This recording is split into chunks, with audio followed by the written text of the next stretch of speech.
Okay, folks, my third attempt recording this. I was waiting for a call from the HR person, and first attempt at recording, I was like in the midst of recording it, and then I saw that she had called, so I stopped recording and I called her back, and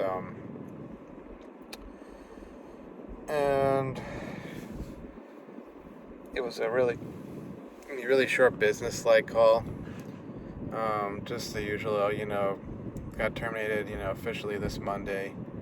Um, They give me 2 months severance plus 2 months of like Cobra pay, which is basically like additional money, I guess, for help with health coverage type stuff.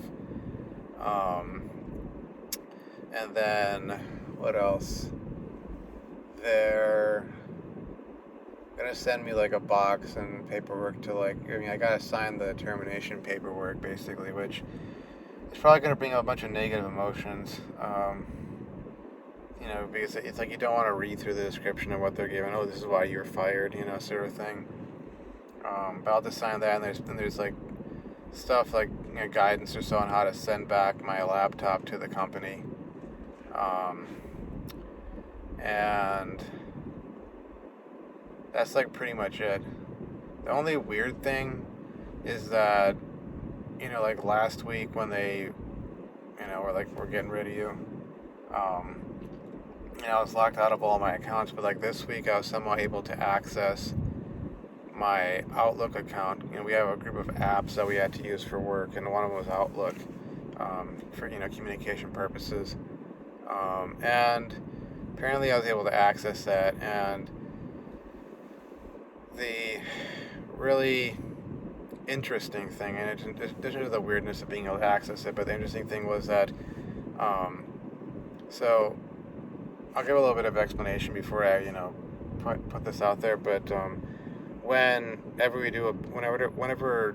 you or we or whoever people at this company do a build, at the end of the build you have to send out an email. There's always other forms like material transfer forms and all that stuff you have to fill up, but and not only like the actual manufacturing form, work material transfer form, but the other thing is you got to send out an email to the warehouse folks so they can come and pick up the items, like tell them where it's at, whatever condition needs to be stored at, blah, blah, blah.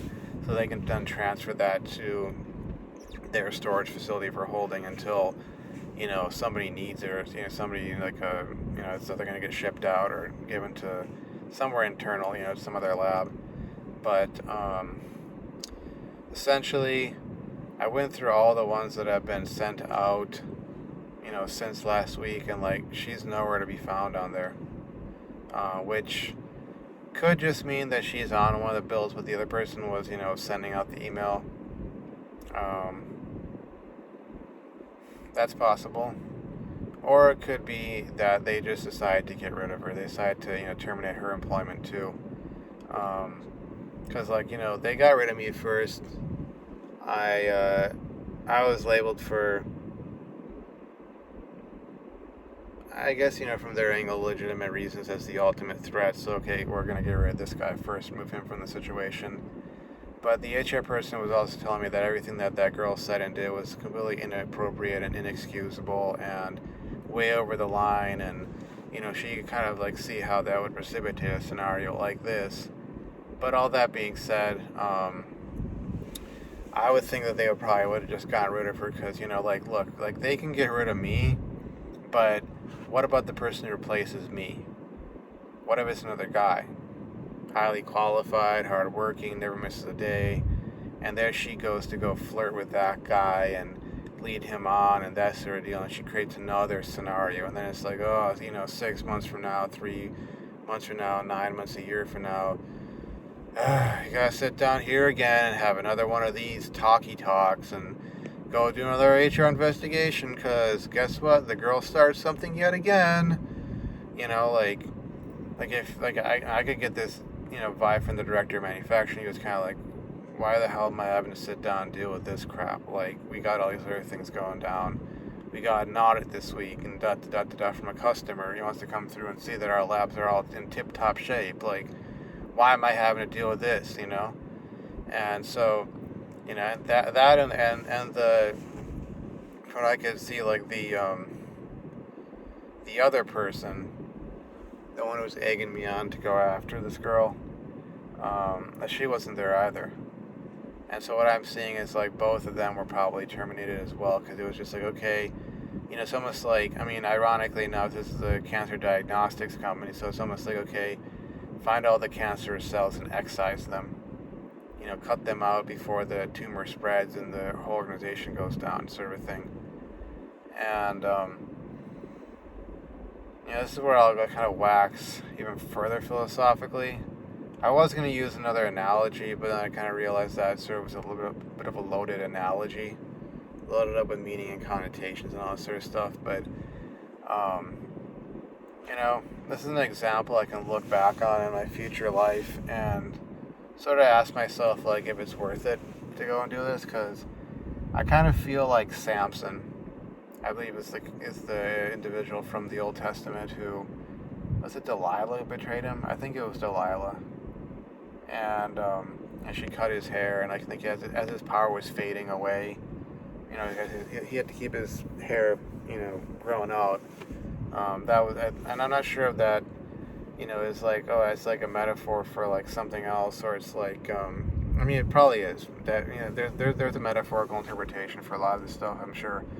But maybe there's also a literal interpretation of, okay, this is like, you're not supposed to like cut your hair as part of following the what's it called, the halakha, basically like the sacred law of the tribes of Israel. And so it's kind of even like another level of, okay, this is why you're not supposed to break the law, period, because this is what'll happen to you, and don't even do that for the sake of your love for a woman's, that sort of deal. But the story of Samson, where like after he gets his hair cut and his power's fading away, and he kind of just he's like kind of like, forget this, I'm taking you all with me. If I'm going down, you're going down with me. And he's in this temple, and he knocks down the pillars of the temple, and the temple comes crashing down. He dies, but everybody else in there dies, including his enemies. And I don't know if Delilah is there and she expires, but it kind of felt like that. Like, okay, let's say this girl did get terminated. Let's say her father is like, WTF, you had this job here, I was paying for everything, you're supposed to be studying at this, in addition to working, studying at this coding boot camp, blah blah blah blah, but you had to go and do this, this, and this.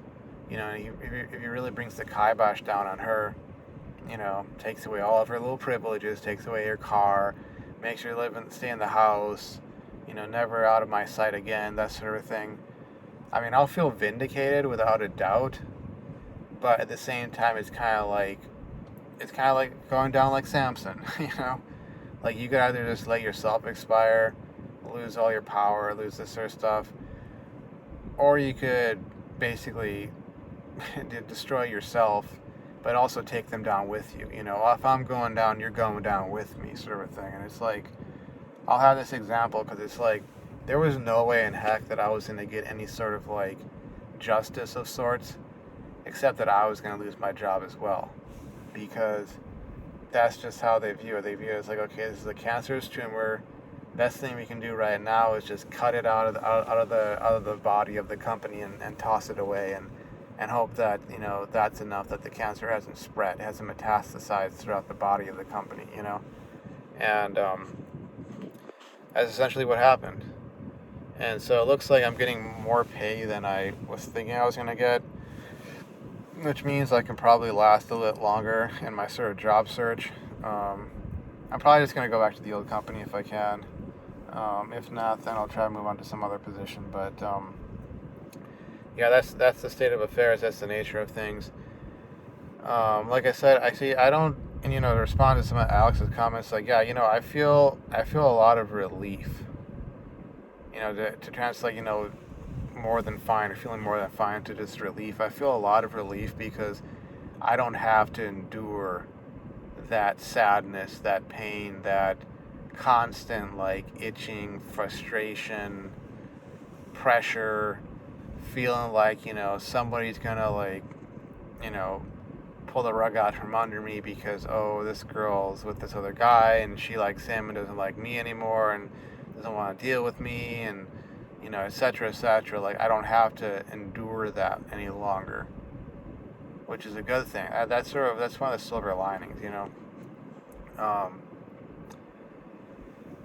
And yeah, having to deal with sort of the state of affairs nowadays that, okay, this is what women actually want, so like I gotta go and undermine my health to get a girl, like, and have to sort of ask myself that question of like, how much is it really worth, how much is it really worth to be doing that sort of a thing, and, it kind of makes me want to wax philosophical even further than I already have about like what is happiness or what is the path to happiness for men versus women, because it seems like for so much of human history it's been like men had to go out and create their happiness, and then if a woman wanted to be happy she had to go find a happy man, meaning a accomplished successful guy who had the means to provide the kind of life that she wanted. And now it almost seems like it's kind of gotten reversed, like the women are the ones going out and making the money, they are the ones having the power and the influence and the prestige and the status, and as long as they don't like mess up their health too much partying or whatever, like they will have their looks as well. And it's almost become a case of like the guys themselves having to sort of find that woman, because the path to that for a lot of guys has just been denied to them. The path to wealth and success has been denied to so many guys out there.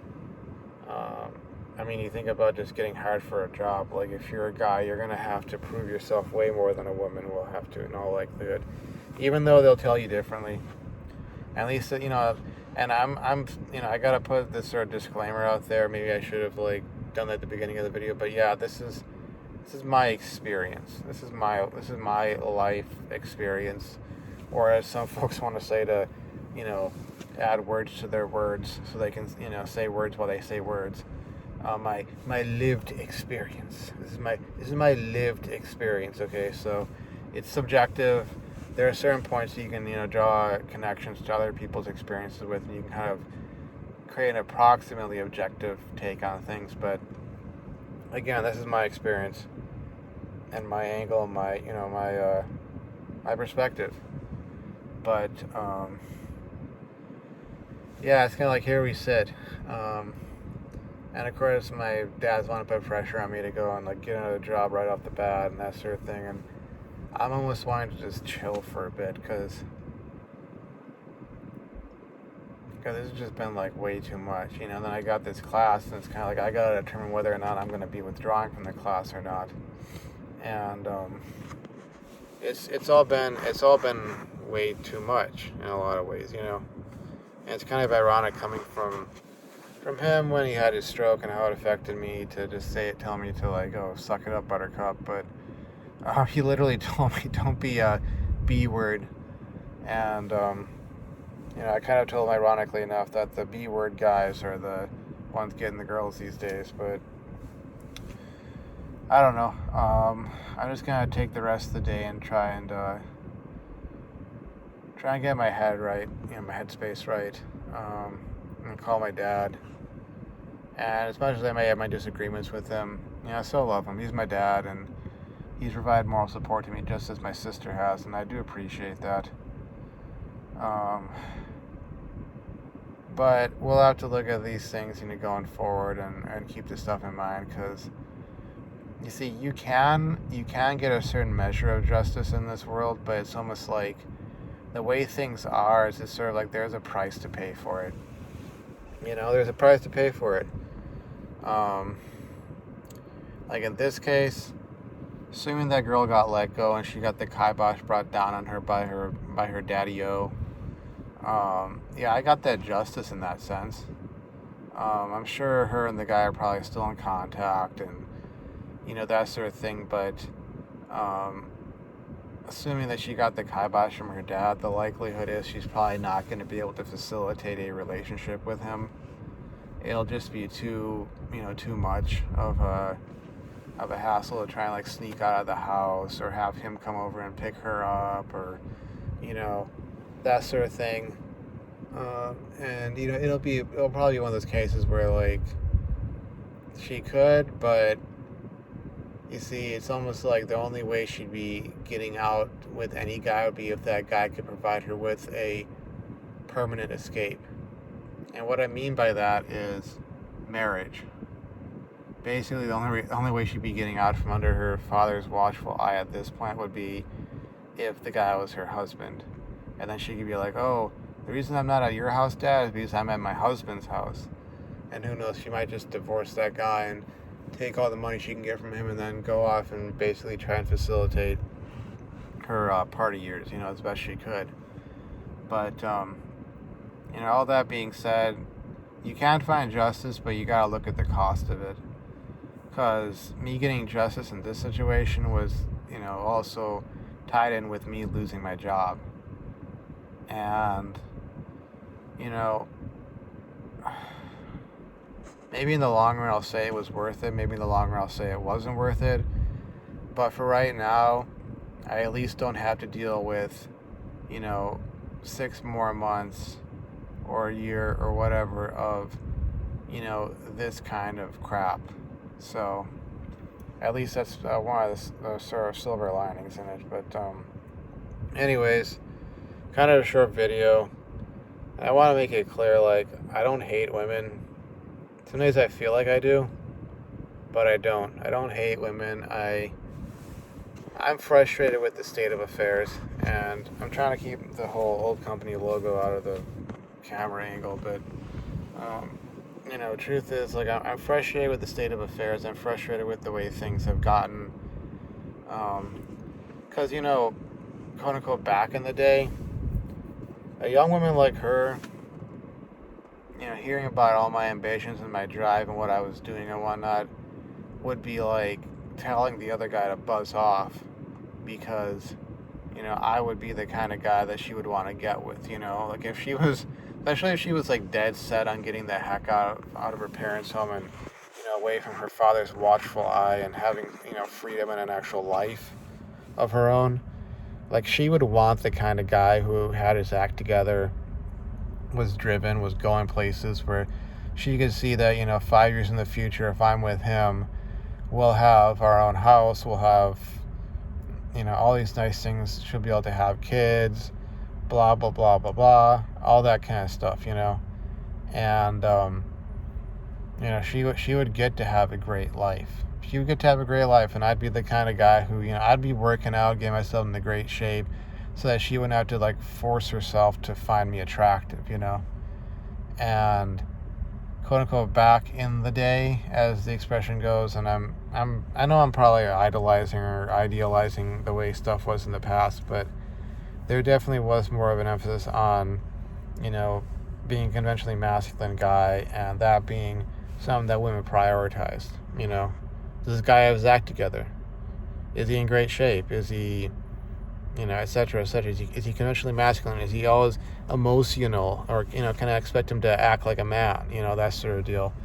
That was definitely considered way more important. And a guy like me would be, like, probably having to, like, bar my door shut, so to speak, with all these extra padlocks and whatnot, just to, make sure that the ladies couldn't get into my room, because I'd have them beating down my door to, oh, I heard you're single and you got a job and you're in great shape and you have all these hobbies and you're interesting and you're fun, you're stoic and, et cetera, et cetera. And it'd be like, I wouldn't have to freaking compete. It would be like, I competed by doing the work. I competed by getting my act together. I competed by building myself up.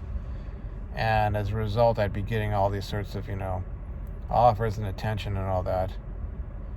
But it's not like that anymore. This is the way the world is, and I don't know what my path forward exactly is going to be. I have a few ideas here and there, but needless to say, that's where my frustration and anger lies. It's sort of the state of affairs, and it's not really per se anger at women, Though there are certain individual women that I have been angry at or frustrated with or sad about, depressed about, anxious about, but not womankind, you know. So anyways, I'm gonna finish up recording here. I'm probably gonna head in and get something to drink, because I do have like a Coke Zero there, and I'm really feeling like I need to, you know, satiate my thirst. And then I'll probably head out back here and call up my dad, talk to him, and relay some stuff. But anyways, other than that, I'm gonna try and chill for the rest of the day and maybe get some work done. But you know, we'll see how things go. So finally ending this video, and I will see you folks around. Thanks for watching. Bye bye.